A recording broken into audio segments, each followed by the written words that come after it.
আসসালামু আলাইকুম ওয়া রাহমাতুল্লাহ। কবর ও মাটি খনন করতে যদি কেউ স্বপ্নে দেখে, তবে তার ব্যাখ্যা কি হবে?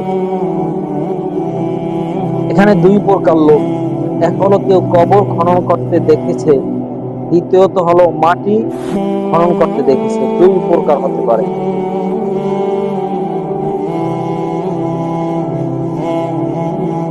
যদি দেখে যে দেখেছে, সে যদি দেখে যে সে তার নিজের স্থান থেকে সরে গিয়েছে, মানে সে একটা স্থানে ছিল, এখন সে স্থান থেকে সরে গিয়েছে, অথবা পশু তাকে পায়ে মারিয়ে ফেলেছে, মানে পশু কোনো প্রাণী তাকে পা দ্বারা প্রহার করেছে বা মারতেছে, এর কারণে সে কোনো নিম ছিল, নিমকে সে উপর থেকে নিচে পড়ে গিয়েছে।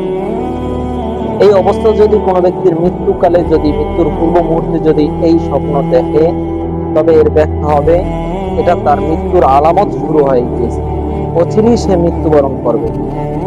আর যদি দেখে সে চাদর ভাঁজ করে নিয়েছে, অথবা তার আসন উল্টে গেছে, পাগড়ি খুলে গেছে, অথবা মাথা থেকে টুপি পড়ে গেছে, তার হাত কিংবা জিহ্বা ছিন্ন হয়ে গেছে, অথবা সে অন্ধ হয়ে গেছে, তাহলে এসবের ব্যাখ্যা হবে হয় সে প্রতিষ্ঠিত